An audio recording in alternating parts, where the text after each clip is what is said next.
Fala galera, esse final de semana começou a primeira etapa do Hack a Flag desse ano. Foi lá em Campinas, São Paulo. Eu joguei só online e consegui a classificação para jogar a final, né? Na final online. Então esse ano as regras mudaram um pouco em relação ao ano passado. Ano passado, para você se classificar pelo online, você precisaria jogar o ano todo. E se você ficasse entre os primeiros, você conseguiria essa classificação. Esse ano eles mudaram um pouco isso para, não sei, para deixar menos exaustivo para quem jogava e também acho que para receber melhor quem estava começando a jogar. A cada etapa vai ter o vencedor da etapa presencial e vai ter uma pessoa que vai se classificar pelo online. Então todo mundo que se classificar nessas 11 etapas de online vai jogar junto uma final. Acho que o final de semana depois da última etapa, não sei. Mas todo mundo vai jogar junto essa final e quem conseguir ganhar vai se classificar para jogar presencialmente lá em São Paulo. Então, eu vou mostrar para vocês como é que eu resolvi as questões dessa etapa. Então, vamos lá.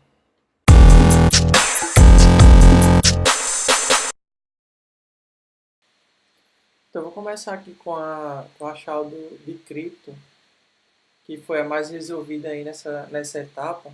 Então, já tivemos algumas cifras noticiadas na mídia brasileira, vamos ver se você lembra. Tem esse texto aqui. Então, quem estava atento aí nesses últimos meses viu que o PCC estava fazendo essa comunicação utilizando cartas. Então, tem aqui várias tem aqui, ameaças a promotor de justiça, tem código secreto. Então, tinha várias cartas dessas sendo utilizadas aí pelo pessoal para poder se comunicar, né, sem saberem o que eles estavam querendo. Então eu já tinha visto essa notícia, para mim foi tranquilo resolver essa questão, porque eu já tinha escrito um módulo para fazer isso. Então tá aqui esse no meu GitHub, Biofé. Então basicamente é só um dicionário relacionando ao código da letra, que alguns têm 3 letras e alguns têm 2 letras. Então esse código aqui fazia tanto o encrypt como o decrypt. Então para resolver a questão, eu peguei esse texto aqui. Também escreveu uma ferramenta para isso, tá? Eu lembro de ter visto, acho que escreveu em PHP, mas eu vou utilizar a que eu escrevi, né? Então,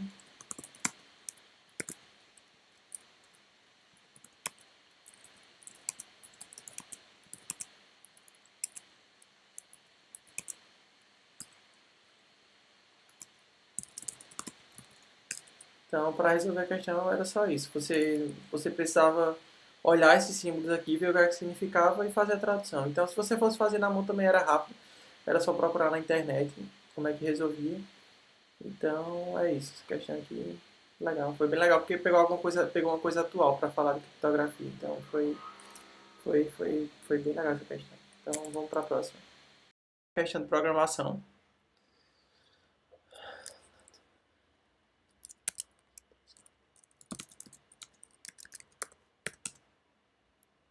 Então essa questão foi do Jeremias.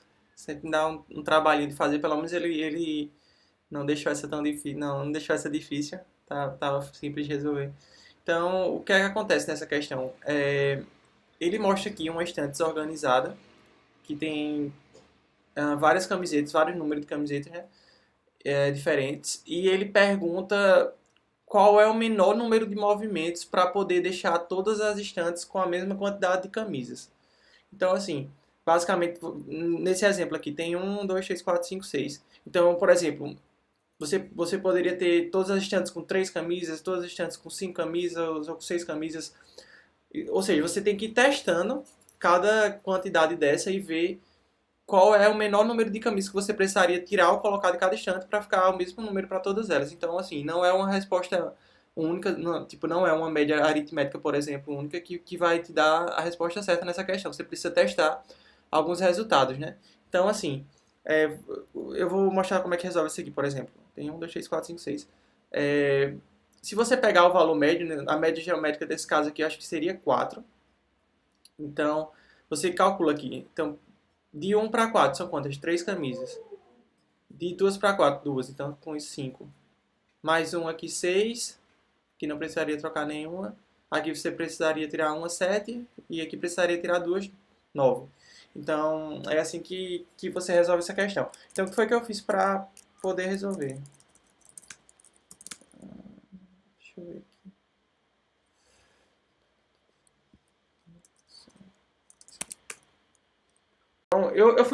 Primeiro eu tentei resolver essa questão com a média geométrica, mas eu vi que tava dando errado, acho que tava parando em alguma... Eu vou mostrar aqui pra vocês mais ou menos como é que fica.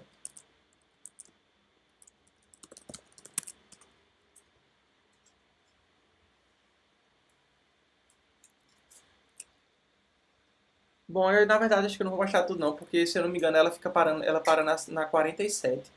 O erro dá na 47.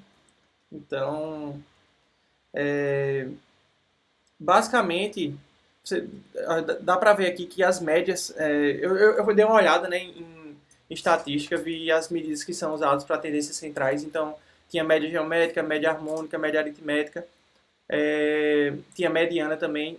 Então, assim, cada um tinha um valor bem diferente da outra. Por exemplo, a média geométrica seria 32, a harmônica 18 e a aritmética 46. Mas a mediana seria 57. Então, você teria que testar esses quatro valores aqui para ver quantas, quantas roupas precisariam ser mudadas em cada instante. Então, era meio um brute force, porque você precisava testar algumas opções, mas não tanto, né? Porque se você fosse, você levava um timeout quando chegasse nas últimas instantes. Então, aqui já está chegando na... Pronto, ó, quando eu chegava na 47, eu já tinha um erro aqui. Não era nem timeout que eu levava, era o erro mesmo.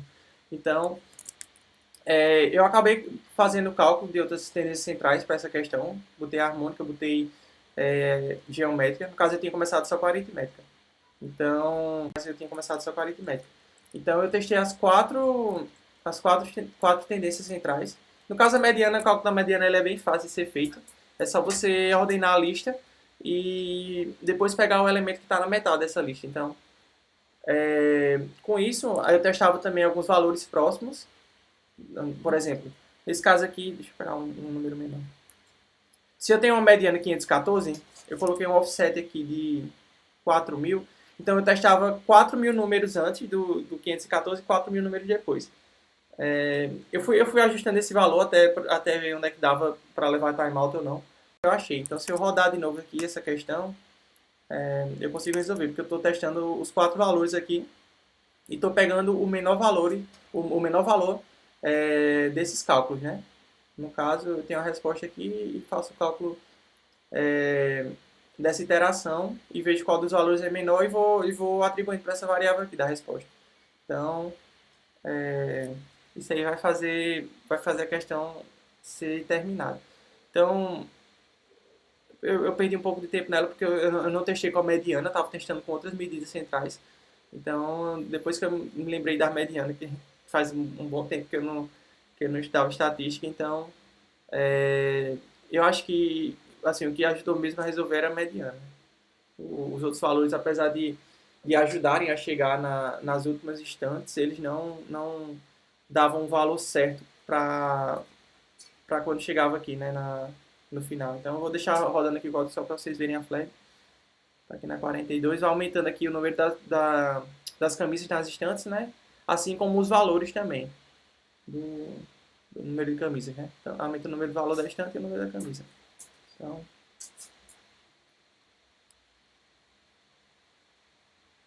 49, 50. Pronto, com isso aqui você tem a flag. Então vamos lá para as web do Guilherme. Vou começar mostrando aqui a web mais fácil, essa aqui de 463. Então, as questões de Guilherme ele geralmente não coloca não muita descrição. Você tem que tentar descobrir o que é que ele está tentando fazer. Aqui tem um formulário, mas eu vou direto para como se resolve a questão realmente. Então, aqui, ó, dá pra ver que se você olhar o código-fonte da página, tem um valor aqui. Começa com 8DA e termina com BF. Então, é esse mesmo valor desse token aqui. Então, por exemplo, se eu colocar...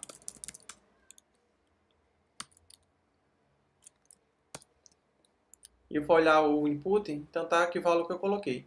Com isso aqui, deu para testar algumas injeções. Então, fui testando aqui no... Coloquei um STI, tentei XSS também. Deixa eu começar com XSS.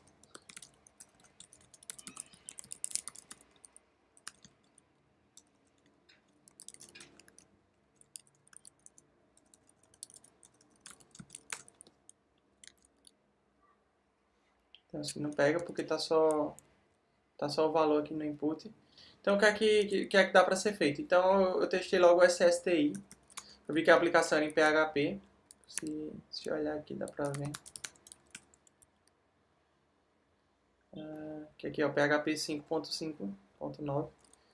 Então, vou mostrar como é a resolução dela. Tá, fiz um scriptzinho aqui para ir testando. Então, o que acontece nessa questão? Ela tem uma injeção de template server-side. E no caso, ela utilizava o Twig, um sistema template do PHP, escrito em PHP. Então, você utiliza esse código aqui, eu não sei bem o que é que ele faz no Twig, mas eu peguei na net já pronto. Mas é meio que para utilizar filtro de template. Quem mexe com desenvolvimento web geralmente faz isso para poder não repetir código em algumas partes de aplicação. Então, geralmente, filtro é feito para isso. Então, você usa esse registro aqui, utiliza o exec, né? E quando você vai pegar o filtro, você passa o comando que você quer rodar. Então, o que acontece? Nessa questão aqui, ele só mostrava o primeiro resultado da saída, né? Então, por exemplo, se eu for rodar aqui, ó, aqui já está na... Deixa eu mudar aqui o código. Utilizar esse quando eu tava conseguindo o LS, né? Tava só com acesso ao código remoto. Então aqui, ó, dá pra ver que tem o resultado do LS. Se eu botar um LA, dá pra ver que ele mostra aqui só a primeira linha. Então eu fui testando, né? Eu acho que fui testando com Red. Acho que é assim a sintaxe pra fazer. Então, ó, com isso aqui dá pra eu ir linha por linha. Mas o que foi que eu fiz? Eu usei o TR aqui para poder condensar todas as linhas. Por exemplo, se eu fizer isso, deixa eu ver se está certo. Pelo visto, está errado. Pronto, se eu fizer isso, eu consigo fazer toda a resposta em uma linha só. Então, assim foi bem mais fácil de procurar qual era o arquivo. Então, eu dei um cat nesse arquivo, eu vi que estava aqui o arquivo, né? Então, só dei um cat nele e aqui estava a resposta. Então, vamos lá para a próxima web. Sem descrição também. Valeu, Guilherme. Pronto, essa web aqui, o que acontecia nela? Você tinha, eu achei que era um XSS por causa disso, mas na parte de produto, você tinha uma chamada para uma API. Então, se eu clicasse aqui em guardar, ele ia chamar essa página aqui de download e ia gerar um PDF para você. Então, o código que ele pegou aqui, deixa eu ver, porque ele já fez o redirect aqui, mas ele mandava um... Deixa eu voltar para a página que eu mostro. Aqui tem um código JavaScript que faz o que ele tá fazendo nessa página. Ele basicamente pega faz um base 64 aqui no valor que está nessa div. Ele pega pelo ID da div. Então, no caso aqui, cadê? Onde chama a função?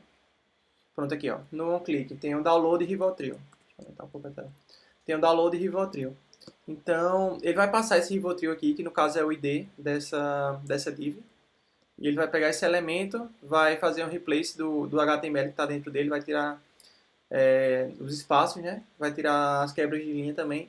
E vai transformar esse base 64 e mandar como esse valor aqui em PDF. Vai mandar para essa API aqui, produtos, vai mandar o post.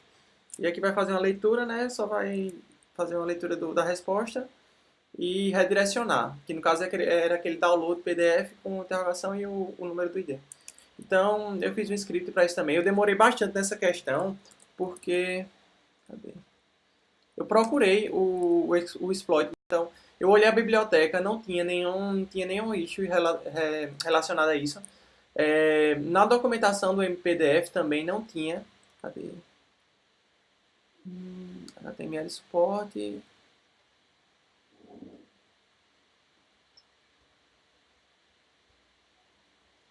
Bom, se você olhar aqui nas tags HTML, o ataque que você ia fazer não estava nessa lista aqui também. Então, na verdade, agora que eu estou vendo isso aqui, que tem essas outras tags. Então, realmente eu não tinha visto isso. Acabei de descobrir que realmente tinha aqui a tag. Ou seja, a tag que você utilizava nesse ataque era essa annotation. Quando eu estava olhando a questão, eu só tinha visto, eu olhei essa página aqui, mas eu só tinha olhado os HTML tag normal, porque eu tinha tentado o iframe, tentei o object também, mas eu não tinha visto que tinha essa outra página aqui, que tem que tem realmente a tag que é usada no ataque. E no caso essa é a annotation. Então, deixa eu mostrar como é que resolve, como é que eu achei, né? Quando eu dei uma procurada melhor, eu achei esse post aqui, que ele falava de uma inclusão de arquivo local, utilizando o MPDF. Então, basicamente, você gerava um PDF e você colocava essa injeção de HTML lá. E quando você fosse baixar o PDF, você poderia ver o arquivo realmente como se fosse eu esqueci a palavra agora, mas um anexo do PDF. Então, ele usava aqui a annotation file, o caminho do arquivo, né? E com isso você fazia o exploit. Então, deixa eu mostrar aqui, eu fiz um script para isso também.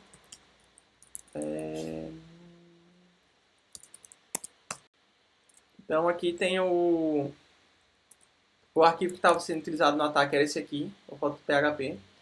Então, você colocava aqui o annotation, o arquivo, nessa tag file, no content aqui também, e colocava esse título aqui. Não sei se todas essas tags são necessárias, mas eu só peguei o que já estava pronto, né?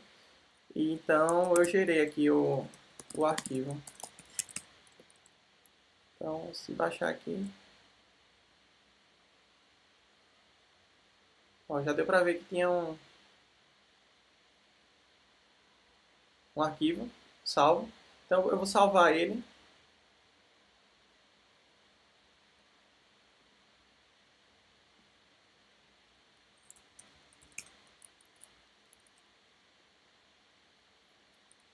Bom, aí eu perdi um pouco de tempo também, porque não estava abrindo no preview do Mac.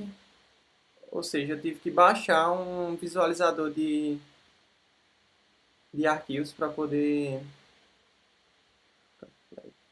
ver, né, esse arquivo. Então, baixei o Foxit.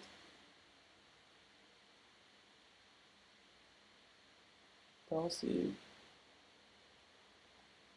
abrir aqui o arquivo, você consegue ver a flag no rota.php. Eu dei uma procurada até achar esse arquivo, mas é assim que você resolve essa questão, usando como anexo do PDF. Então, vamos lá para o próximo.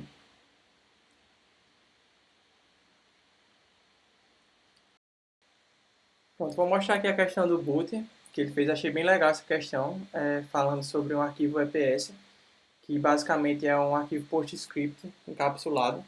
Então, vamos lá.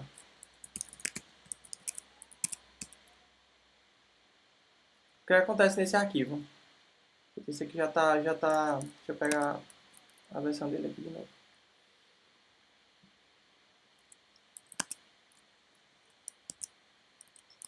Vou pegar um novo para vocês verem como é que ele estava. Então, o que acontece? Esse arquivo, ele vem com algum lixo. Então, ele vem com lixo aqui no começo dele. Você remover isso aqui. E um pouquinho mais embaixo, ele tem vários vetores aqui. Remover esse lixo aqui embaixo.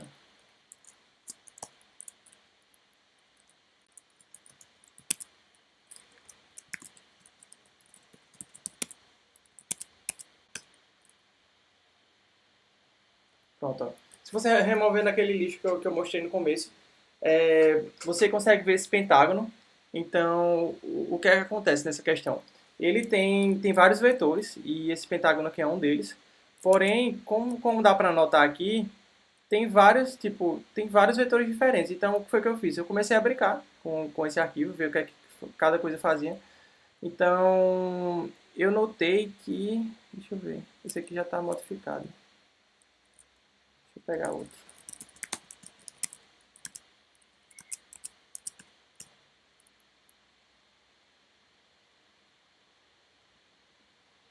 Então, vamos lá. Tem um monte de coisa aqui do arquivo EPS. Então, o que acontece? Essa primeira parte aqui, não sei como é que chama. Então, isso aqui é o pentágono. Então, se você remover isso aqui, porque por algum motivo ele abriu o mesmo arquivo. Deixa eu ver se...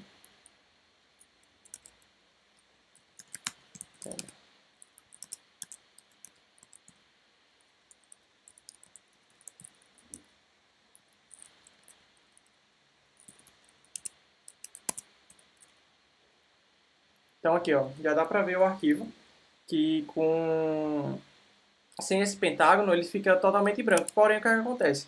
Ainda tem vários vetores aqui, ou seja, tem alguma informação escondida. Então eu comecei a olhar cada objeto desse para ver o que é que tinha. Então dá para perceber aqui que ele tem valores bem pequenos entre eles. Então isso aqui eu acho que é na casa de pixels, ou seja, ele está tipo como se fosse menor que um pixel para poder mostrar essa informação, né? Então o que foi que eu fiz? Como eu removi o pentágono, eu baixei uma ferramenta aqui no Kali chamada EPS to PDF. Então, deixa eu ver aqui onde que eu coloquei. Tá em root, eu acho. Tá no root. Então, tem aqui EPS PDF. Então, eu já tenho um arquivo aqui no Kali. Então, esse alt, deixa eu mostrar aqui.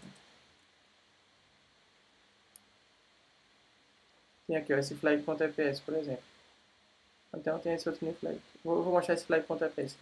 Então, eu vou usar uma PDF, que é que ele meio que vai fazer o resize da imagem até onde ele realmente tem pixels, ou seja, vai remover todo o espaço do pentágono, que era o que colocava ele naquele ângulo maior. Então, se eu remover esse pentágono, eu vou conseguir diminuir o texto até onde ele realmente existe, até para poder mostrar os pixels, entendeu? Então, vamos lá.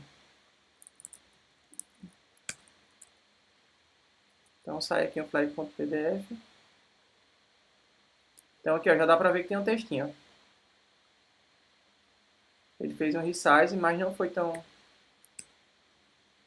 Ó, já dá para ver 1000, 10.000. Tá outro zero aqui. Pronto, ó, já dá para ver aqui a flag. Então, essa questão não era tão complexa, mas se você não soubesse mexer no arquivo, você não conseguiria resolver. Então, eu vou mostrar agora a questão que eu passei mais tempo para fazer, que foi a ref, que eu simplesmente não consegui resolver porque eu não estava passando o argumento certo, apesar de ter feito todo o código que fazia funcionar. Então, vamos lá mostrar como é que resolve.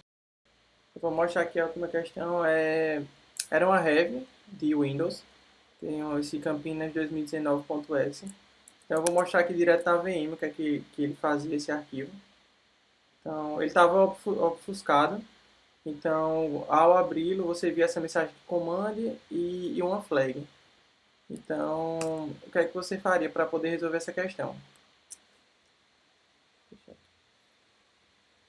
Tá vendo que tá bem devagar, mas eu vou tentar aqui mostrar o que é que tinha nela. Deixa eu ver.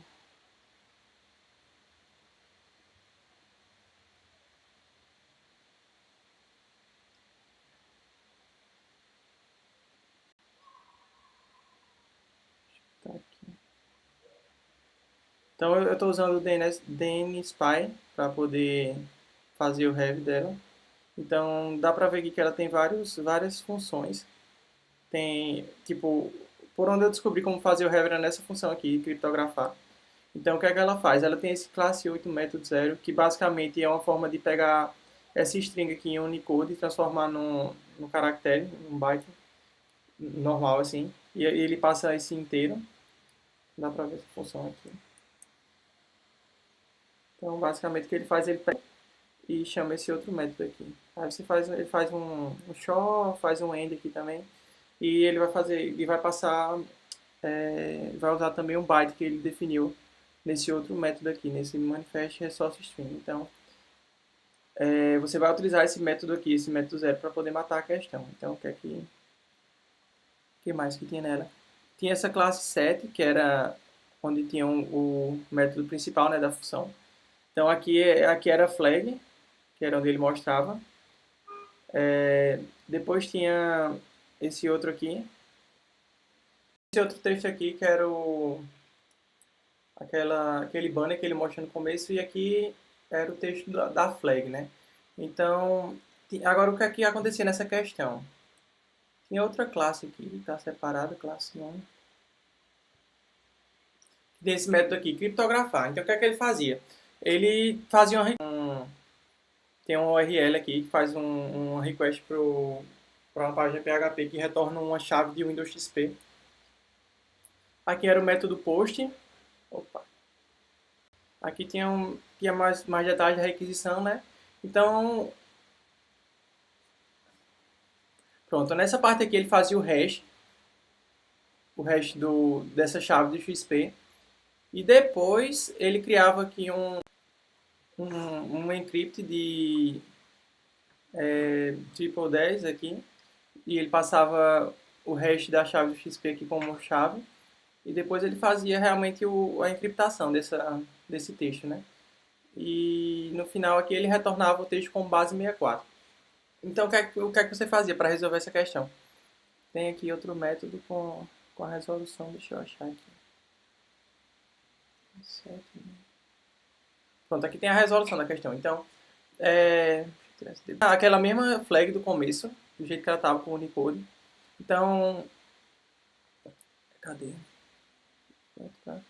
Aí você, no caso, convertia ela para base 64, né? Tirava do base 64. Depois está faltando um passo aqui. Pronto. Aí aqui tem a chave do XP. Tinha aqui o método do hash do MD5. Fazia como estava aqui o hash. Tinha aqui o método do triple 10. E a chave, o ECB e o padding aqui. Então era só criar um decryptor e passar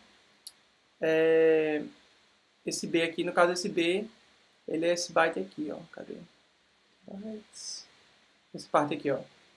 Aí no caso você passava o flag para isso com a chave do XP, pronto. E aqui retornava o texto já desencriptado. Então, assim já resolvia a questão. Então eu vou mostrar aqui como é que ele rodando. Então,